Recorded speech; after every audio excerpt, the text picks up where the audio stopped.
Attention Caribbean authors and creators, are you looking to elevate your literary journey? This is Kevin George, your host and presenter from TLC Tropical Literature Creatives, and I'm thrilled to share an exciting opportunity with you, introducing our bespoke promotional services designed exclusively for authors of Caribbean heritage. Whether you're a seasoned professional or a rising star, we're here to amplify your voice. From getting the word out about your book launch, your self-publishing services, or workshops, to sharing services that you offer to fellow authors and creatives.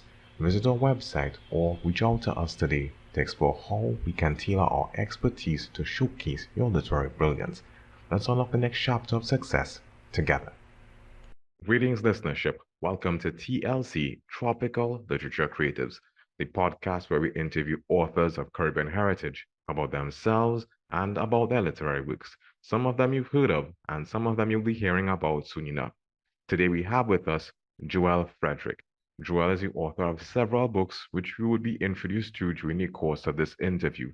Joel, welcome to Tropical Literature Creatives. Thank you for having me, sir. Thank you for having me. Thank you for agreeing to be interviewed, Joel. No problem. For those who are tuning into the podcast, can you tell us which Caribbean island do you have ties to?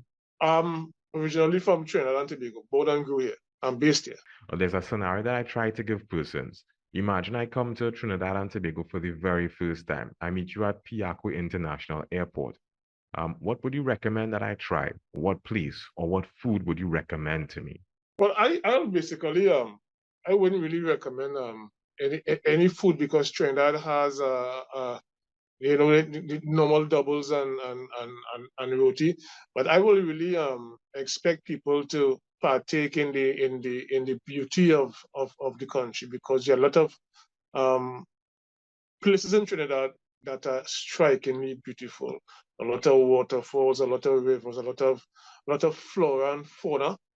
That is what I really gear towards, So I will really recommend that they try the flora and fauna and go and experience the beauty that Trinidad has to offer. Despite the food is like a parallel how you call it, a parallel experience in regards to what Trinidad has to offer, other than, So the flora and fauna, I will really recommend that they visit plenty places where they could experience the beauty of Trinidad and Tobago. Okay, well said, Joel. Well said. I could see the artistic side of you coming to the surface, man. Yes, man. Yeah, man. Can you tell us about your book, The Divergent Languages of Absolution? I'm quite aware that you would have written several other books, but I just want to focus on that book for now, The Divergent Languages of Absolution. Sure, no problem. This book is basically a book about forgiveness, or the process that one might go through during their own personal process of forgiving someone. Right? I wrote this book in December of 2022. I wrote it in 7 days because I did not want to go through the following year with the same feelings that I had prior to writing this book. So this book was like a kind of self-therapy, as it were, to try to cleanse myself of those emotions and to move forward, with a new page, with a new outlook on life, and not to come in 2023 with those baggages that I had before. So it's basically a book of just like kind of going through the process of from anger, hurt, rejection, to a kind of new self-actualization, self-reflection, and to try to move on. I don't want to say too much, as I say, but that's what the book is basically is a process that one goes through. It's not a blueprint. It's just my own personal process that might aid somebody else in coming to that place of forgiveness.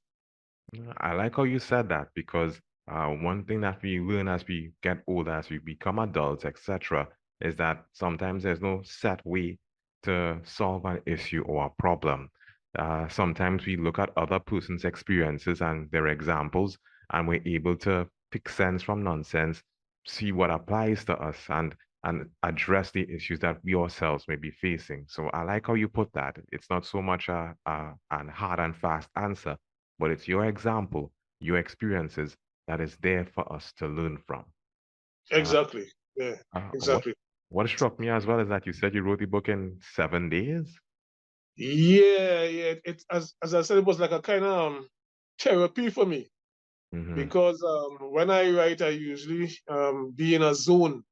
Mm-hmm. So it was really kind of therapeutical in a way where I was really I was longing for that closure so I could move on in the year 2023 and in coming years as well because I didn't want to really hold on to much stuff.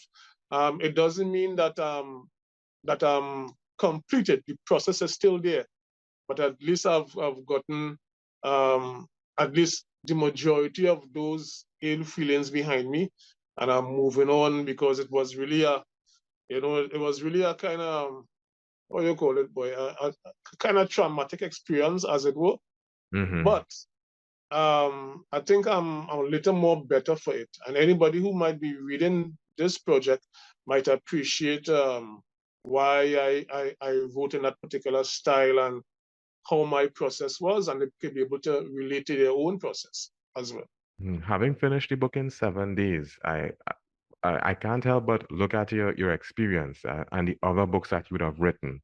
The books that you would have written based on my research up to this time would have been books such as um, 10% Guilty Decadence, If Love Was a Word, Butterfly on a Purple Moon, Caffeinated Whispers, and Pieces of Joe in C major.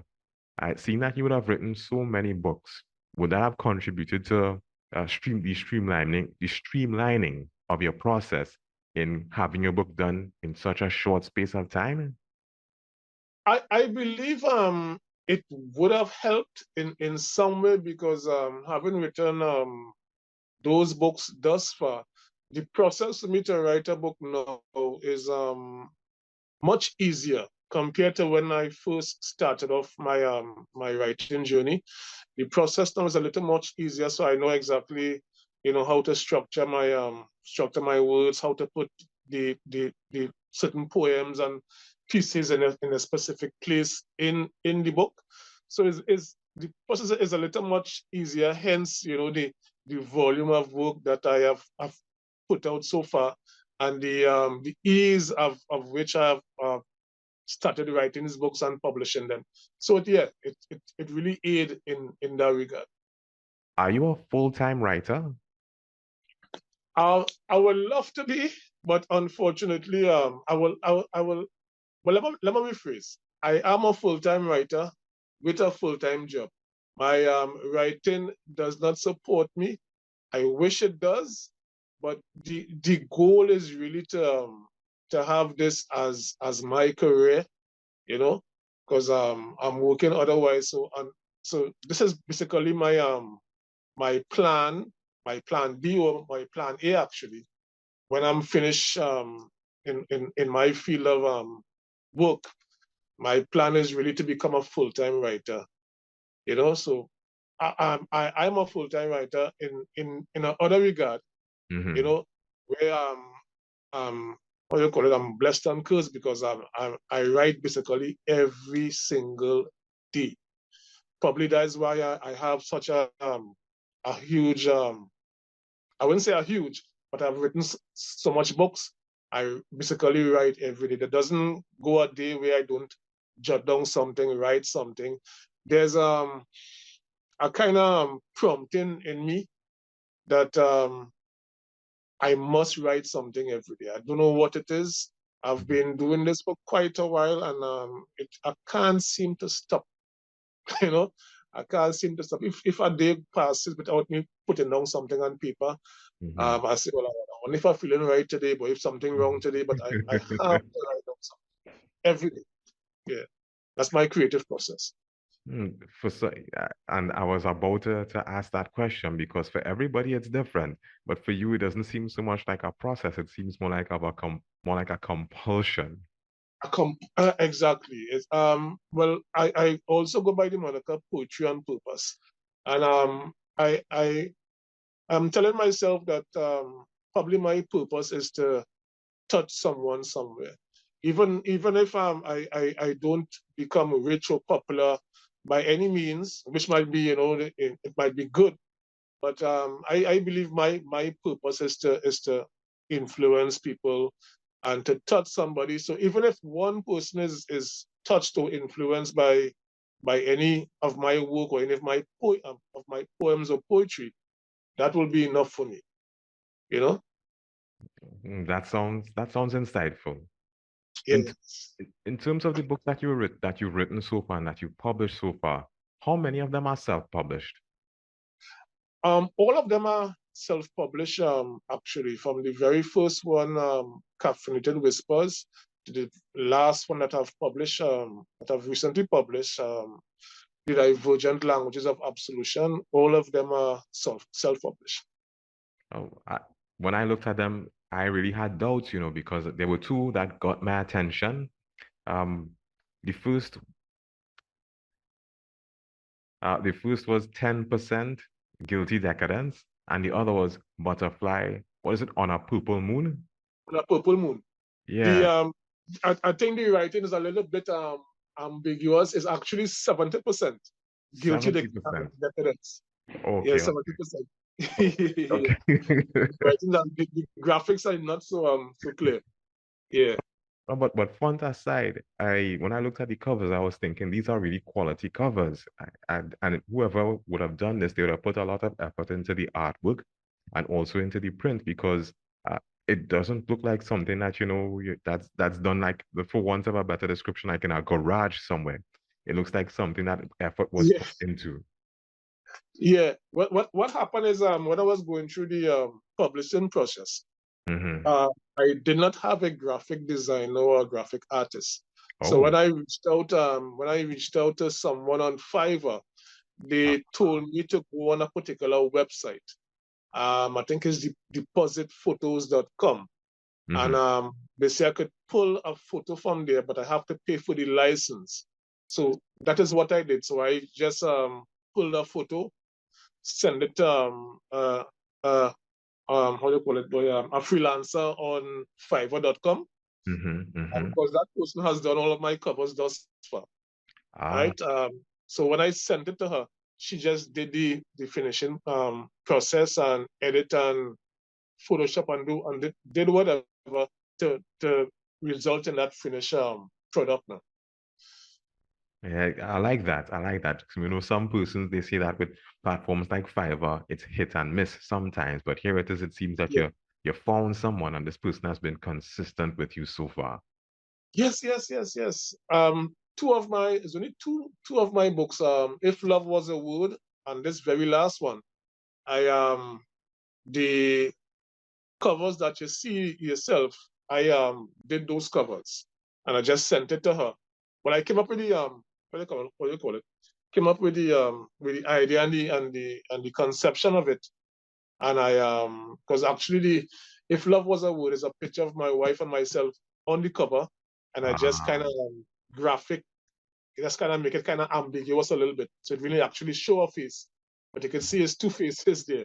And yes, then yes. the last one, Divergent Languages, that's actually a picture of me with my back against the wall, and I just kind of blur the image a little bit so you really see the details. So that's my two covers that I've created thus far. Yeah. O- Okay, not bad at all. Not bad at all. Yeah, man. Yeah, that is all in the creative process, how the mind works. Yeah. But as you chose to go the self-publishing route, who taught you what it is that you know, or is it that you had to experiment for yourself, trial and error, and figure it out? I had was to experiment because initially a couple of publishing houses will have reached out to me, Hmm. but my finances was not able to what you call it to go down that particular route. So I said, well, let me try because it's a bit expensive as far as I am. In my opinion, it's a bit expensive to go through that traditional publishing route unless they get a good deal or something like that. So I decided to go the self-publishing route because it was a little bit easier on the pocket. If you want to see that way, it's a little easier on the pocket and I also have more control of my content, of my rights, of my creativity. In that sense, I have more control of my creativity. So I wanted to try it in that aspect, and it has been working out so far. I do intend to go the traditional route to go through an agent to have a publishing house publish me, but I'm still looking. I'm still looking. Okay, I can understand why it is that you said that, publishing houses would have reached out to you because I see that you'd have gotten a fair amount of coverage. You'd have been featured on platforms such as plentytalent.com that showcases Caribbean talent. You'd have been also featured under a website hosted by Marsha Gomes McKee that features Caribbean authors as well. And even Yes. Book Lit Fest, you were featured there at some point in time as well. Yes. I was there. I think the year before last. They had a segment. I can't remember the segment, but they had some local authors and Caribbean authors post a video, and they published that video on the website. I'm also featured this year in Booker's List Fest as well as one of the new voices, a new segment that they have running for a while now. So I'm featured on that particular segment this year. Okay, and that's encouraging to know. Yeah, I'm trying because although I've been writing for a while, and I have published for the last 4 or 5 years, but I'm still I'm still learning. I'm still honing my craft. Although I might be considered as accomplished, to me, I am still new to this whole process. I mean, all of us are always still learning. I myself, as much as I've interviewed several authors like yourself, every interview that I do is always different. I always learn so much from you guys. That's good. Yeah. You have a book launch. Can you tell us a little bit about the preparations that you would have made for this book launch? Sure. So this book launch is scheduled to happen at Nalis in Port of Spain on the 12th of April, between 5:30 p.m. and 7:30 p.m. The preparations that I've made so far, well, I don't do boring at all. I don't like people associate book launches with this boring academic launch. I don't do boring. So I have some colleagues who aspiring writers as well that will be coming and performing and showcasing their own talent in their own right. I have Ozzy Merrick. I think everybody know Ozzy Merrick. He used to be with the local rap group Homefront. He also will be there performing, and actually he will be showcasing his art because he's an artist as well. So he'll be showcasing his art. And I have my cousin Dennis Joseph. He's a semi-finalist of this year's Bocas Listfest Grand Slam. So he'll be there performing as well. I have 2 other artists that will be performing as well. 2 other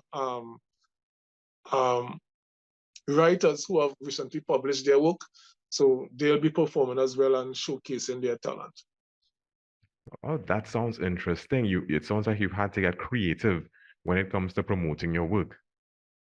Yes, of course. Yes, as I say, I don't do boring, and people always associate books with this sometimes people, don't like to read, so sometimes you have to do something to try to draw them, into your circle, because to me, art sells itself because somebody could see something on the wall, they see a painting, and it actually sells itself.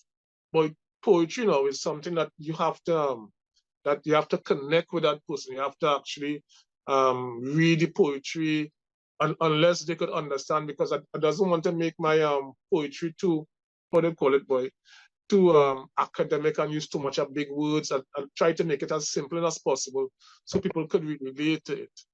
I kind of veer away from the poetry aspect of it and incorporate more prose into the poetry to make it a little more simpler. Because some poetry you have to comprehend and analyze and what this person is really trying to say. I try to make my work a little more simpler in that aspect.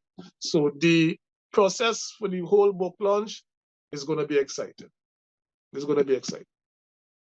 I guess we just have to keep pay attention to social media, to be abreast of any changes that may occur and to remind ourselves as to the date and the time as to this occurrence. Sure, no problem. No problem. Keep looking out for the promotional aspects of it. Is this your first book launch? No, this is my second book launch. I did a book launch. Actually, it was a books launch, if you want to call it that, because I never really had an official book launch for any single one of my published works before. So in 2022, I teamed up with a best friend of mine who's also an artist. That's Ricardo Silly. We did a joint venture in 2022 called When Poetry Meets Art. So I will have showcased my poetry works. I had some other guests on there as well who come and read their poetry, and he will have showcased his art, as it were. So we teamed up together and we had this show called When Poetry Meets Art. So it was a kind of book launch for all of my previous published works, and of course a showcasing of his talent as well. This incidentally was supposed to be When Poetry Meets Art Part 2, but I didn't want to take away from his creativity in it now. So I said, well, I will wait until he's ready again to do a Part 2. But I didn't want to take away from him since it was our brainchild.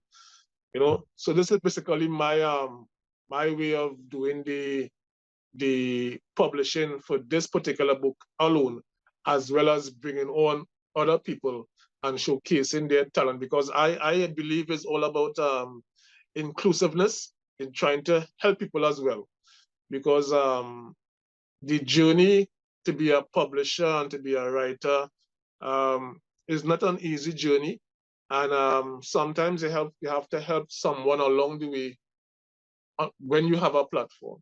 I may not have a big platform, but I am trying to include many people on my journey to try to expose their talents as well. It goes back to, I remember at the beginning of the interview when it is that you spoke about the reasons for doing your book, how it's to serve as like a blueprint, if you want to call it that, your experiences so that other persons could learn from it. Yeah.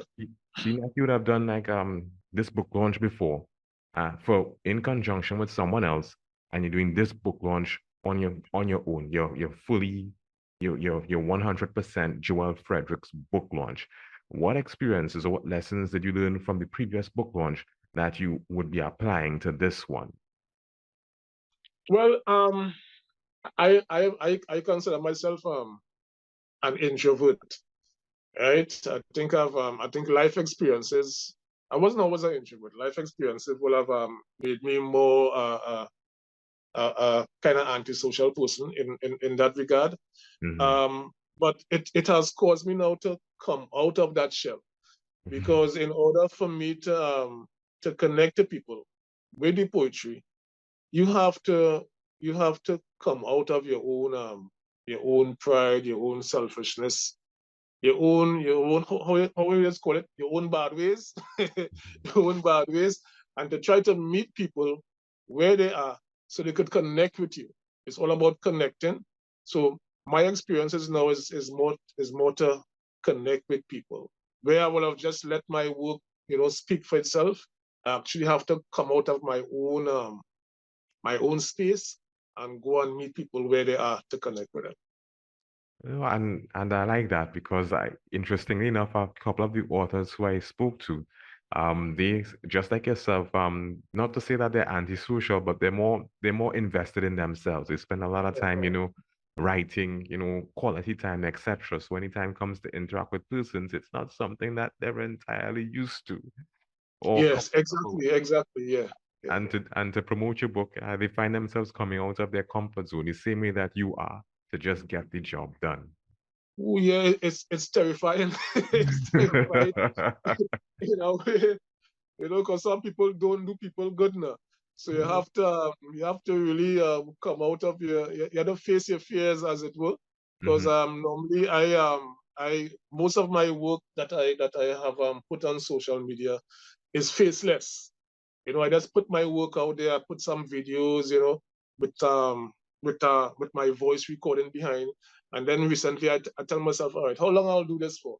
I just started making some videos with my face. I did a couple of videos on TikTok with my face, Hmm. but it's still a challenging process that you have to come out of your comfort zone now and to meet people where they are, because I believe this social media society now, they want that connectivity.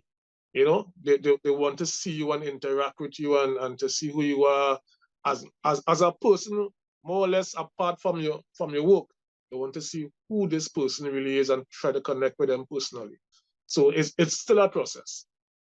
No, and I appreciate your honesty because it is, and some persons don't realize that it's a challenge sometimes to get out, to interact, to put yourself out there. And I guess the more that you do it, the more, well, I'm hoping the more you do it, the more comfortable and competent you would become at it. Yeah. It is just doing this interview is a bit challenging. You can understand. It's not like if I don't talk to people, or I don't have conversations. It's Hmm. just, sometimes it is take you out of your comfort zone. You know. Yeah. Okay. For the persons who are listening, I mean, obviously, what you're doing is a challenge. For example, you're being taken out of your comfort zone, and obviously, you would have had to learn different skills over time, whether it be in marketing, self-publishing, even events management, if we want to go that far. Uh, Yeah. what advice would you give to persons, aspiring authors who are listening to this interview right now, who would have had the initial idea that I write a book, that is it? What advice would you give to those persons? Woo! Well, I was of the same impression when I first started off, that to be known out there, you just write a book. But that's your job now start, because and it's still a process for me. Is a still a bit challenging for me, because initially, when I first started to write, I thought the process was you just write a book, publish it, and people will buy a book, they will know about it. It's not that easy. That's when your work now start, because I don't consider myself popular in any stretch of the imagination. I still have a lot of work to do in terms of people getting to know me and getting to know my projects. So it's a lot of marketing and promotion that you have to do. You just can't say you're going to write a book, because as far as I am aware, there are a lot of books that are being published every day, especially on Amazon.com. A lot Mhm. of books are being published every day, and if you don't find a way to stand out somewhere, your work will get lost in the clutter. So you have to keep promoting your work, either on TikTok, Facebook, Instagram, whatever social platforms there are, even using the media as well, to try to get your name out there, and your published works out there as much as possible. And that's why I think people are in love with this TikTok so far so much, because it reaches a wide audience from different genres. So it's something that I did not want to do at first, but Mhm. in order for you to get out of that traditional way of publishing, we have to use the social media as much as possible to our advantage, to promote our work and to promote ourselves. So it's a constant state of marketing and promotion that you must undergo to have your work have any kind of attention at all. Okay. Well said. Well said. I mean, Yeah. that is just all the experiences coming to bear right here. Yeah, I think it's all about having building an audience, because I think the important thing that I have learned thus far is that if people don't know anything about you or your work, as I said, your work will just get lost in the clutter. It's all about finding a niche and standing out and building a platform. It's important that you build a platform, to me, before you publish your work. Let me say you intend to publish a book. You will talk about it. You will go onto social media, talk about I have this work coming out, and you try to build that audience. So when your book actually is published, you'll have people who will be interested in purchasing your published work, as opposed to just publishing the book just like that and expect people to buy it. They'll be like crickets, you know. Mhm. Nobody will know, because you have to build a anticipation for your work before you actually publish it. I mean, publishing a book is a great achievement by itself, is a great accomplishment, but it doesn't start or stop there. That is when your work, has to go on as a process, Uh, constant process. you mentioned where persons purchasing copies of your books. If persons are interested in copying any of your books, whether it be the Divergent Languages of Absolution or any of the other ones, where can we get copies of them? Well, I have two of my books. Well, one of my books right now, Caffeinated Whispers, that's the very first book that I published. That Mm. book is available at RIK nationwide. And that same book, and Butterfly on a Purple Moon, is available at Scribbles and Quills in Lange Park, Shogunas. It's an independent bookstore that promotes local artists as well. Ah, The rest of my books are available on Amazon.com. And of course, they could get the books through me, or when they attend my book launch on April the 12th, they could mhm. also get these copies as well on that book launch. All right. Okay. That sounds encouraging. And so, listeners, you know where to get the material. Yeah, man. All right. All right. Well, Mr. Frederick, this pretty much brings us to the end of our interview. Thank you for making the time to chat with us about your books, about your experiences.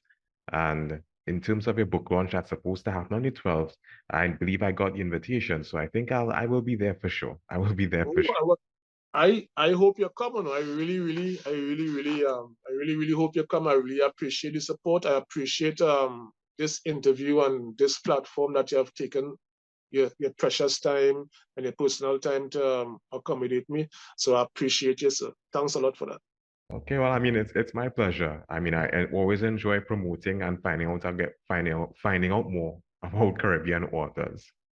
Yeah, I appreciate that. Thanks a lot for that.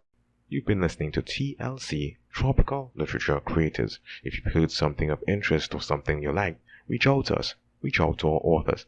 Follow us on social media. We look forward to hearing from you.